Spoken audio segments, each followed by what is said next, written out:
நாளைக்கு எல்லாம் சரியாகிடும்னு நாமளே நம்மளை சமாதானம் பண்ணிக்கிட்டு இருக்கோம். ஆனா இன்னைக்கு வரைக்கும் ஒரு நாளும் மாறலையே. கடன், நோய், வீட்டுல சண்டை, வேலை இல்லாமை, இதுல ஏதாவது ஒன்னு நெஞ்ச குத்திக்கிட்டே இருக்கா? ஒரு நிமிஷம் மூச்சை இழுங்க. நான் ஒரு துவா காட்டப் போறேன். உணர்ச்சியா படிச்சா அல்லாஹ் அத வானவரோட உங்க வாழ்க்கையில இறக்கி வைப்பான். காலையில எழுந்ததும் நினைவுக்கு வர்றது இன்னைக்கு அந்த பில் கட்டணும் அல்லது இன்டர்வியூ பாஸ் ஆகுமா? ஃபேஸ்புக்ல பக்கத்து வீட்டு ஹாலிடே போட்டோ, நம்ம கிட்ட கிரெடிட் கார்டு மினிமம் பேமெண்ட் கூட இல்ல. இந்த நான் மட்டும் ஏன் என்கிற குத்து உடம்பை விட மனசை அதிகம் அடிக்குது.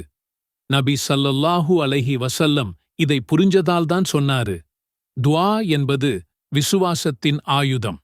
ஆயுதம் இருந்தும் போருக்கு போகாம இருந்தா என்ன லாபம்? இன்னைக்கு அந்த ஆயுதத்தை எடுப்போம். அல்லாஹ் குர்ஆன்லயே சொல்றான், நிச்சயமாக நான் சமீபமாகவே இருக்கிறேன். பிரார்த்தனை செய்பவரின் பிரார்த்தனைக்கு அவர் பிரார்த்தித்தால் விடையளிக்கிறேன்.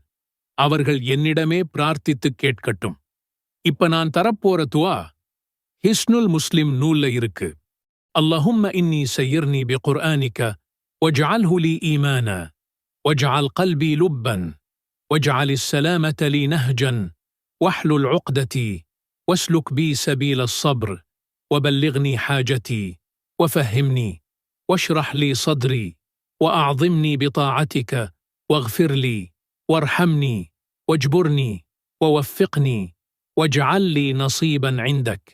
அல்லாஹ்வே, எனக்கு உன் குர்ஆனை ஒளியாக்கு, என் இதயத்தில் அதை ஈமானாக்கு, என் நாக்குக்கு அதை ஈஸியாக்கு, என் உடம்பை அதனால் பலப்படுத்து, என் கவலையை எடுத்துடு, என் பயத்தை அகற்று, எனக்கு சப்ருதா, என் குறைகளை நிரப்பு, எனக்கு அறிவு கொடு, எனக்கு ரிஸ்க் தா, என்னை மன்னிச்சிடு, என்னிடம் கருணை காட்டு, எனக்கு வெற்றி தா, என்னை நேர்வழியில வச்சு, எனக்கு நல்ல நிலைமையை ஏற்படுத்து.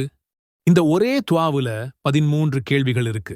ஒளி, இதயம், நாக்கு, உடல், கவலை, பயம், சப்ரு, அறிவு, ரிஸ்கு, மன்னிப்பு, கருணை, வெற்றி, நல்ல நிலை.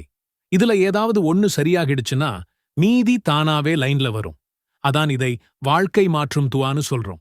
ஃபஜ்ருக்கு பிறகு சூரா யாசீன் ஓதும் நேரம் இந்த துஆவை 7 தடவை படிக்கலாம். தஹஜ்ஜுத் இரவு 3 மணி. அந்த நேரத்துல அல்லாஹ் வானவர்களை அனுப்பி இன்னும் யார் கேட்கிறான்னு கேட்க வைக்கிறான்.